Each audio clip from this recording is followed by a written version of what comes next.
All right. Welcome to another episode of Beyond Baseball Shorts. I'm your host, Jared Perkins. I am very excited for this episode as we're going to get into a topic that is kind of a big passion of mine in mental performance coaching. I'm very lucky enough to be joined here by Kris Goodman, who's a mental performance coach with the Tampa Bay Rays. Kris, welcome to the show. Thanks so much, Jared. Happy to be part of it. Yeah, and so I just want to always the guests that I have on just kind of dive into their story. So give us a little bit of background on your kind of journey playing professional baseball, coaching at the college level, and eventually getting into mental performance coaching and kind of how you got there. Yeah, so I'll try to keep it fairly short. I'm sure everyone's story can go on for a bit, but for me, I grew up in Minnesota, and baseball was always a huge passion of mine. And I wanted to go and play beyond high school. And so I was fortunate enough in 2011, it's a while now, I started my college career at the University of Iowa, played there for 4 years, and then was really fortunate and got an opportunity to play professional baseball. Got drafted in 2015 with the Marlins, played with them for a couple seasons, and then played indie ball for a couple seasons as well. And throughout all that time, I was interested in the mental side of baseball, and that really started back in 2009 when I was a junior.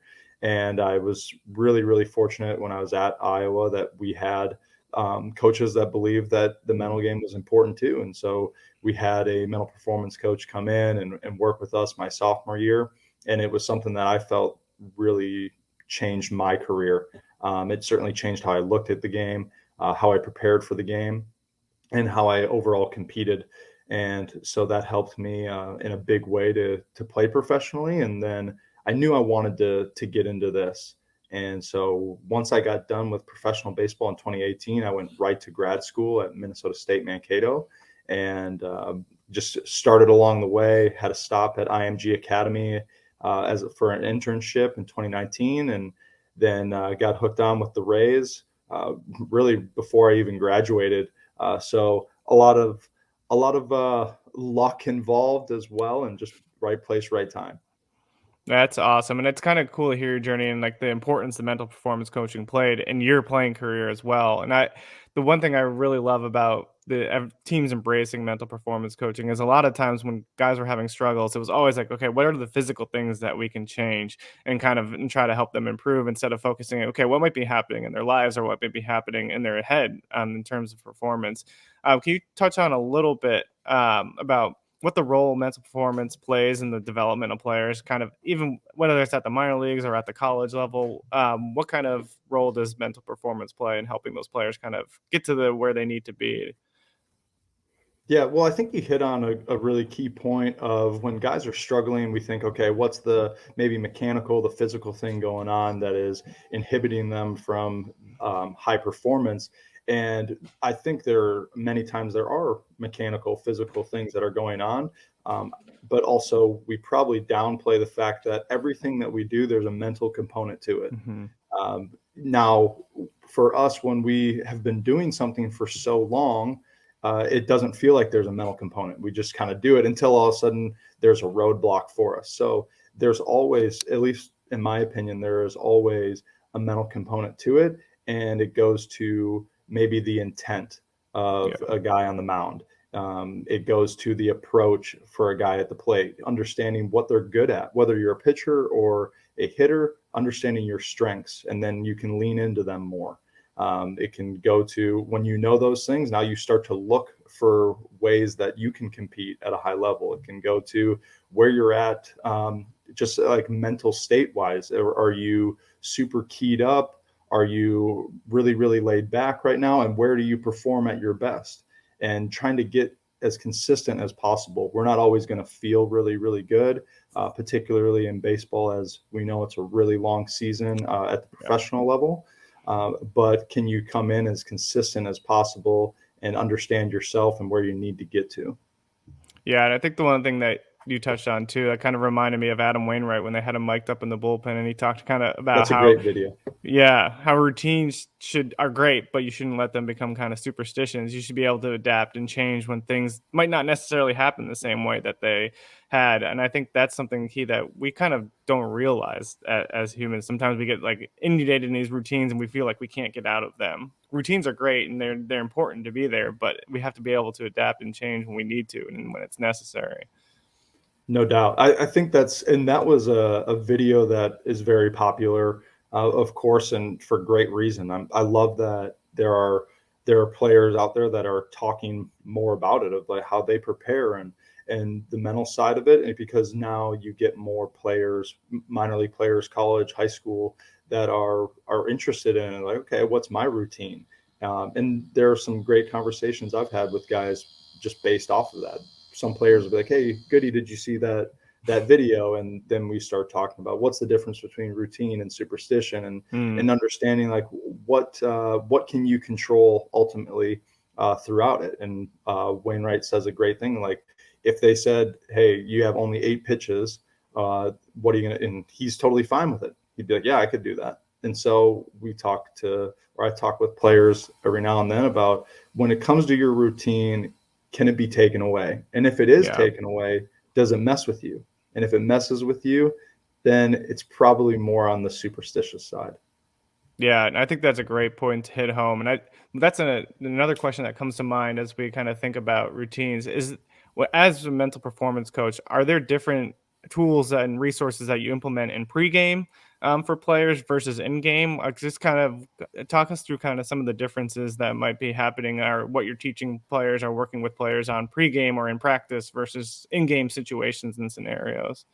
Yeah, but pregame, it's any routines that are ultimately trying to get you to be as prepared as possible, to Hmm. go into the game, if you want to say with confidence. A lot of players might say like, I want to go in feeling confident, and so a lot of the times then we'll have discussion about is it more important to feel confident or focus on the actions of confidence and let the feelings follow, and so just not being so. I think it goes back to the Wainwright video as well, as like maybe it's hitters who go into the cage and they're like they keep swinging, and it's like, hey, at some point it's got to be good enough. Like you're going to be okay. Your Yeah. swing probably didn't completely change overnight.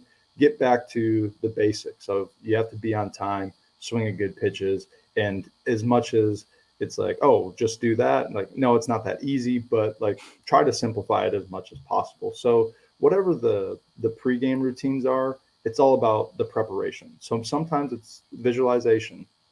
Sometimes it goes to guys with their stretches, and sometimes it's the conversations that they have with their coaches, just kind of checking in, going over some of the scouting reports.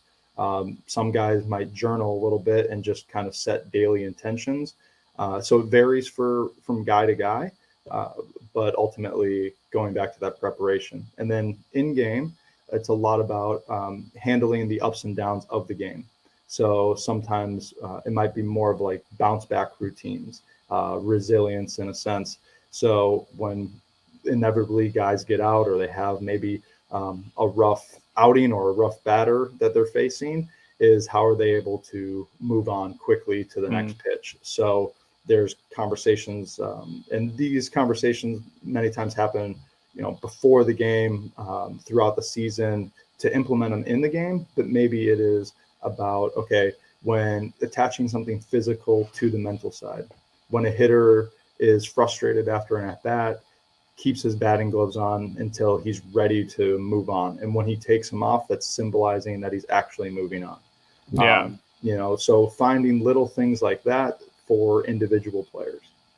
I think that's so huge. I had talked to one player, even going through the MLB draft process. He was like, "You came, even though it wasn't like a physical performance on the field. He's like, I had to be satisfied with my decision and kind of focus where my feet were, and just Mhm. be in the moment and be like, okay, I've made this decision. Now I'm going to go out there and do whatever it takes to make sure that I'm going to perform every single day. And so I think that's like when it comes to at bat, it's like focus where your feet are and make sure you're not looking at the past or the present. Just be in that moment where you are currently.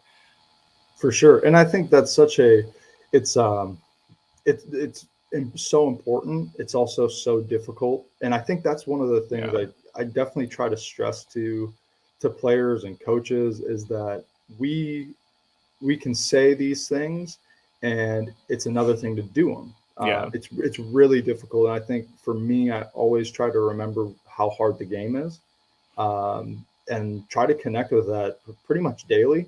I mean, if you are watching the games or you're around the games, uh, you should probably be able to notice, like, yeah, this game's super hard.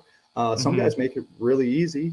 They make it look easy, but it's really difficult. And I think even the point of being able to separate what we do, maybe in the bullpen, on our sides, or in the cage, and then actually what we do on the mound and in the batter's box, because now it's about competing. And you might be working on something in the cage mechanically, and then when you go to the box, if you're thinking about that mechanic, the game goes so fast.